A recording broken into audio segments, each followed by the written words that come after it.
네, 제가 색드립도 대망이라 네, 그만하죠 이제. 제 이미지도 있는데. 네.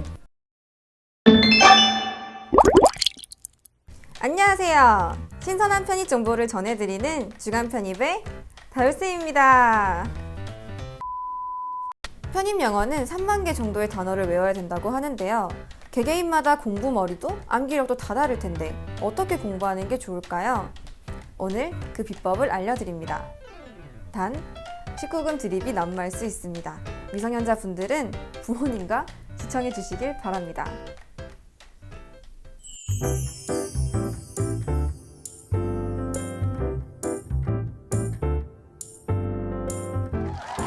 네, 안녕하세요. 안녕하세요. 네. 편입 영어 단어라고 하면 이제 어렵다라는 좀 인식이 있잖아요. 네. 선생님이 생각하셨을 때 편입 영어 단어만의 특징이 있다면 어떤 게 있을까요? 편입 영어 단어의 특징이요. 네. 일단 첫 번째 어렵다. 그리고 두 번째는 쓸모가 없다입니다. 완전히 시험용이기 때문에 시험이 끝나고 나는 동시에 다 잊어버려요. 네, 그래서 이제 실제 시험 본 학생들이 시험 보고 나면 그 다음 시험 때까지만 기억을 하고 이제 보통 1월 말 되면 시험 다 끝나니까 2월 달에는 완전 리셋되는 거죠. 그래서 쓸모는 없습니다. 사실 근데 우리는 편입생들이니까 편입준비생들은 시험만 잘 보면 되는 거니까 그냥 1년 동안만 잘 외우고 계시면 되겠습니다. 네. 네. 그런데 중고등학교 단어부터 탄탄하게 이제 가라는 이야기가 많잖아요. 네, 네. 근데 그걸 뭐 얼마나 탄탄하게 잡아야 된다는 건지, 몇 개월을 잡아야 된다는 건지 이런 걸 잘 모르겠더라고요. 네.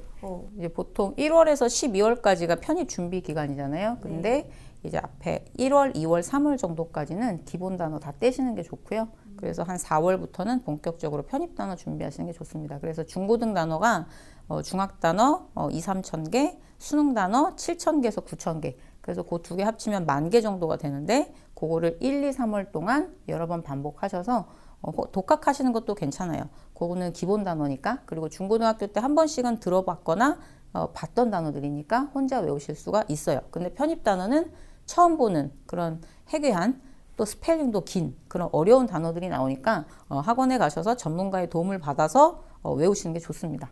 네. 4월이나 5월이나 이렇게 좀 뒤에 시작하는 친구들은 기초 단어를 어떻게 하면 좋을까요? 근데 아무리 늦게 시작하셔도 기본 단어는 다 되어 있으셔야 돼요. 왜냐하면 독해 영역에서는 80%에서 90%가 수능 어휘가 나옵니다. 그리고 10% 정도만 편입 어휘가 나와요. 근데 그 편입 어휘가 알 수 없는, 내가 모르는 뜻이 나와도 독해 문제를 풀 수가 있어요. 이제 푸는 방법을 알면 그 단어를 몰라도 유추해서 풀 수가 있기 때문에 실질적으로 독해 점수에서 가장 중요한 단어는 수능 단어입니다. 그렇기 때문에 독해 영역이 가장 중요한 파트고 독해를 잘하기 위해서는 여러분이 중학 단어랑 수능 단어까지는 꼭 하고 오셔야 돼요. 그래서 4월에 시작하시건 여름에 시작하시건 수능 단어 외우는 기간을 2달 정도는 꼭 잡으셔야 되겠습니다. 그러면 학원 진도를 좀 따라가면서도 혼자 자습을 하든 시간을 좀 투자해서 네. 기초 단어는 좀 완성을 시키는 게 네네. 좋은 것 같다. 네네. 그러면 단어 외우는 거에 있어서 좀 제일 중요하다라고 생각하시는 게 있나요? 단어를 외울 때 이제 보통 어휘책에 있는 뜻만 많이 알고 있어요. 근데 여러분들이 독해를 하시다 보면 독해 지문에서 사용된 단어랑 내가 어휘책에서 외웠던 뜻이랑 많이 다른 경우가 있습니다. 그러니까 예를 들어 신화라는 단어 외우셨을 거예요. myth라고 myth.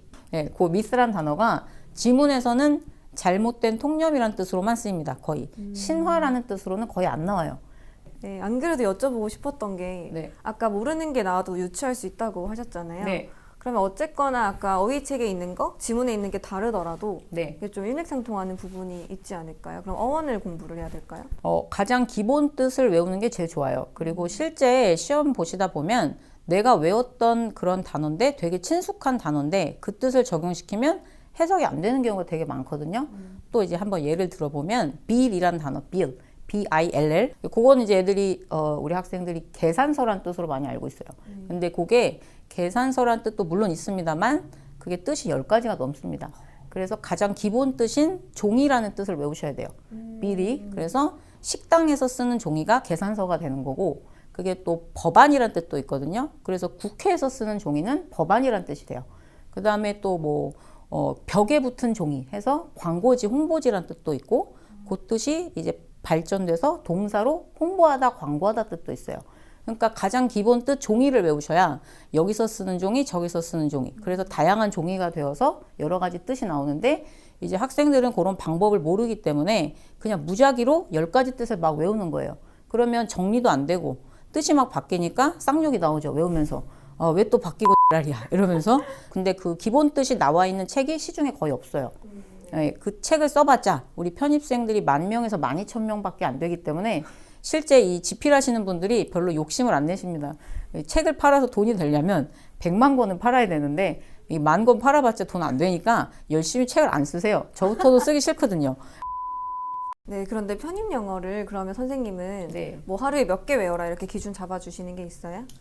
저는 이제 통상적으로 IQ가 100이 넘는다라고 가정하면 300개 정도를 외우라고 합니다. 300개가 가장 적당하고 그 대신에 이제 300개를 몰아서 외우는 게 아니라 이제 오전, 오후, 저녁 나눠서 외우라고 합니다. 왜냐하면 단어는 반복 횟수가 중요하거든요. 그래서 이걸 한꺼번에 외우면 한 번밖에 못 외우지만 빠르게 3번을 돌리는 거죠, 하루에. 그럼 하루에 3번을 볼 수 있는 거예요.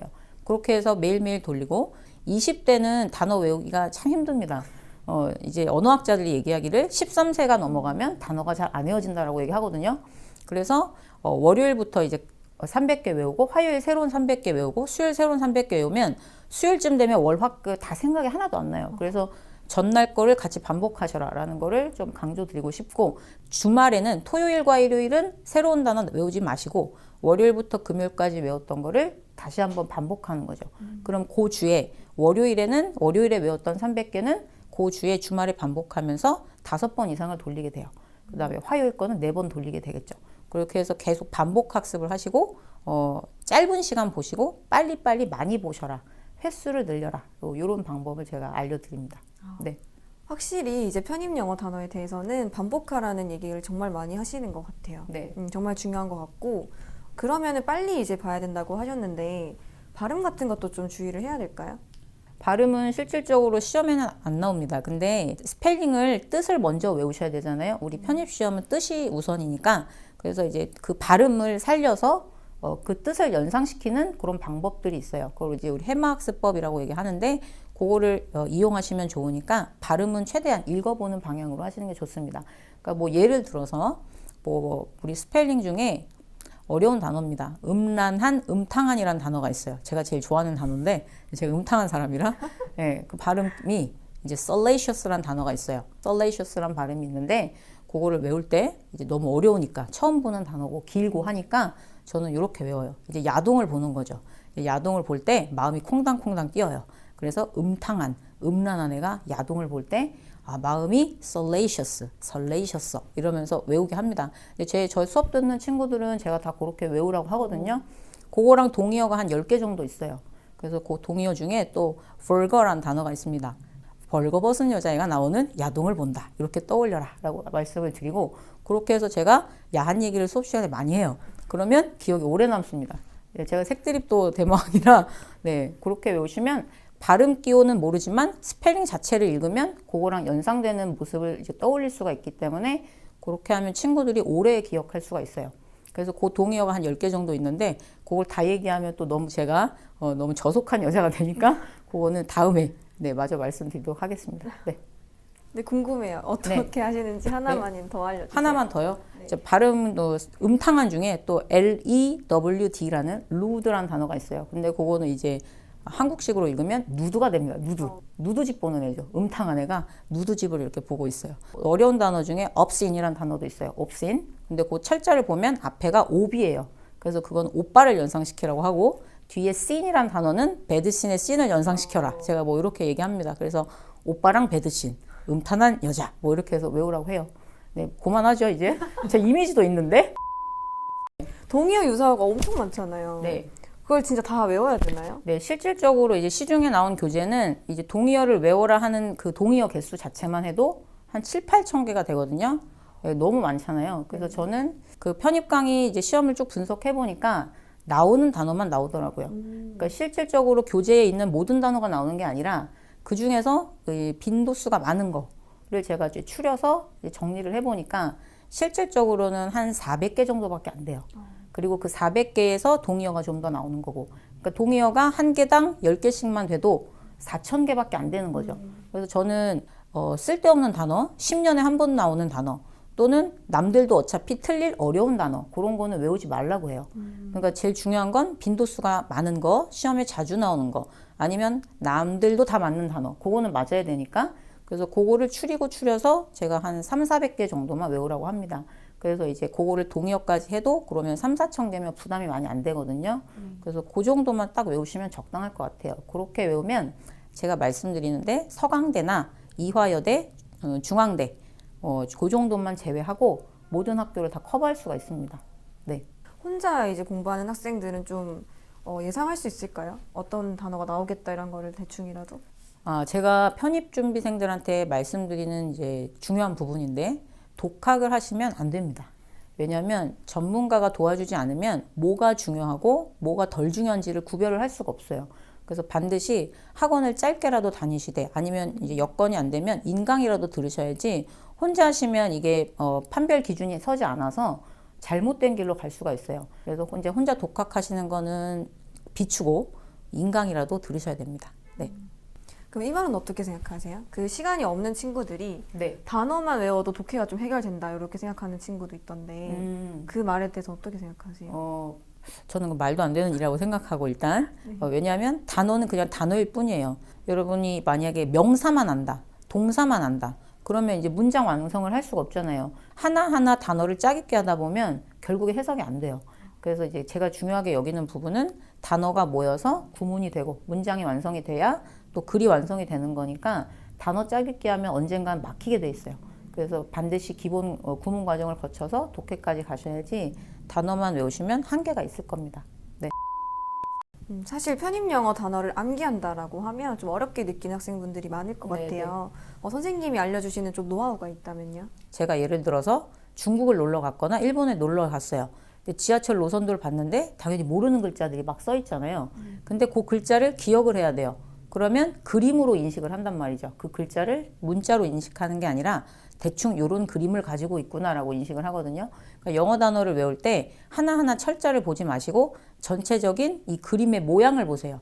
그러니까 스펠링이 길다 보면 그거 하나하나 외우는 게 부담스러워요. 그리고 실제 철자를 외울 필요는 없고 근데 전체적인 그림으로 인식을 하면 요거는 대충 요런 뜻이었다라는 거 연상만 하실 수 있으면 되거든요. 그래서 저는 쓰는 방법은 정말 비추합니다. 여러분이 이제 깜지라고 해서 막 쓰시잖아요. 그러면 손을 운동시키는데 머리에 집어넣을 그럴 틈이 없으니까 저는 쓰는 걸 아주 싫어하고 이제 저는 최대한 신체 기관을 많이 이용해라 라는 방법을 이제 강추하는데 눈으로는 스펠링을 봅니다. 눈으로 볼 때는 철자 하나하나를 암기하기보다는 전체적인 그림의 틀을 보는 거예요. 전체적인 스펠링을. 입으로는 발음을 하고 그 다음에 소리를 내는 게 좋아요. 독서실 같은 데서는 소리를 낼 수가 없잖아요. 그래서 독서실에서는 저는 앉아서는 오랫동안 집중할 수 있는 지문을 읽는다거나 아니면 문법 공부를 한다거나 논리 문제를 푼다거나 이렇게 장시간 집중해야 되는 걸 책상에서 앉아서 해라 라고 얘기를 하고 단어는 소리 낼 수 있는 데 가서 짬을 내서 해라라고 하거든요. 밥을 먹거나 뭐 아니면 시끄러운 공간에 가서 하거나 왔다 갔다 학원에 왔다 갔다 할 때 교통수단에서 하거나 지하철이나 버스 안에서 하거나 이렇게 하시면 소리를 낼 수가 있어요. 소리를 내는 거에 가장 큰 좋은 점은 내 귀가 듣는다는 거죠. 내가 말하는 걸 내가 들으면 굉장히 더 오래 남거든요. 여러분도 아시겠지만 이 청각의 효과도 엄청나요. 노래 한번 들으면 잘 안 잊혀지잖아요. 그리고 내가 따라 부르면 더 오래 기억하고 그거를 단어에다가 접목시키면 감각기관을 많이 쓰는 게 좋아요. 그리고 손이나 발 이용하시는 것도 좋습니다. 그러니까 예를 들어 뭐 수염을 외운다. 그러면 뭐 턱수염이 예를 들어 beard라는 단어를 쓴단 말이에요. 자 그러면 여기도 이렇게 만져가면서 beard, 면도하다 비어도 돼, beard 이렇게. 그 다음에 요 콧수염은 mustache라는 단어를 쓰는데 mustache 이렇게 하면서 만지면서 외우면 더 오래 기억해요. 그리고 그런 거 있잖아요. 편입 영어에 네. 뭐 철학적 단어나 의학적 단어 이런 전문적인 용어들도 나오는데 그런 것도 다 외워야 될까요? 저는 일단 전문 용어는 가급적 안 외우는 게 가성비가 훌륭하다고 생각을 합니다. 그 철학, 종교, 인문, 이 사회과학 용어가 되게 어려운 게 많아요. 언어학 쪽도 그렇고 그 다음에 시사 용어도 많이 어렵고요. 그래서 이런 것들을 학생들이 다 커버하려면 시간이 많이 걸려요. 근데 그런 용어들을 실제 독해할 때 많이 써먹느냐? 그렇지 않거든요. 이 편입의 이 트렌드는 머리를 많이 쓰게, 즉 사고를 많이 하게 하는 시험이기 때문에 단어 하나를 외웠니 안 외웠니 체크하기보다는 지문의 전체적인 흐름을 이해했느냐 못했느냐를 많이 물어보거든요. 그래서 예를 들어서 철학에서 엄청 어려운 X라는 단어가 나왔어요. 그럼 그 X에 대한 설명으로 옳은 것은? 이라고 물어봅니다. 근데 그 보기를 보시면 그 X라는 단어가 우리말로 번역이 안 돼 있어요. 그냥 X는 뭐다, X는 뭐다 이런 식으로 설명이 돼 있거든요. 그래서 그 X의 뜻을 몰라도 그냥 X구나라고 하시고 그냥 답을 고르시면 돼요. 그래서 전문 용어는 가급적 안 외우시는 게 좋고 전문가들이 요거는 많이 나오니까 외워라 하는 몇 개 정도만 암기하시면 됩니다. 네네. 네, 그럼 마지막으로 편입을 준비하는 학생분들에게 한 말씀 해주신다면요. 네. 편입 영어 시험이 실질적으로 다른 타 시험에 비해서 국내에서 보는 영어 시험 중에 가장 어렵습니다. 그거는 제가 인정을 해요. 그런데 이제 여러분이 꼭 아셔야 되는 게 절대평가가 아니라 상대평가라는 거죠. 그래서 내가 몇 점 이상을 받아야 합격하는 게 아니라 옆 친구만 이기면 됩니다. 근데 저 옆 친구 얼굴을 한번 보세요. 편입학원에 가셔서 제가 나보다 월등히 잘하게 생겼느냐? 그렇지 않습니다. 쟤는 나랑 비슷한 애들만 학원에 모여 있어요. 그래서 쟤만 이기면 된다라는 생각을 가지고 가시면 얼마든지 도전해 볼 수 있는 시험이에요. IQ가 150인 친구가 있느냐? 없습니다. 걔는 이미 고등학교 때 수능 봐서 서울대 연고대 가 있어요. 그럼 내 옆에 있는 친구들은 뭐냐? 나랑 비슷한 머리를 가진 친구들이 있다라는 얘기죠. 그럼 얼마든지 해볼 수 있는 승산 있는 게임이다라는 거죠. 그래서 시험 자체 난이도만 높지 여러분이 겁먹을 필요가 하나도 없어요. 내 옆에 있는 친구가 나랑 비슷한 친구다.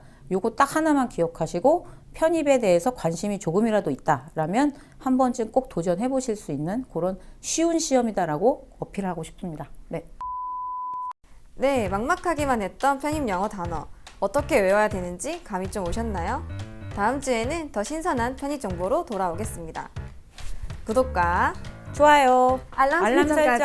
안녕. 안녕.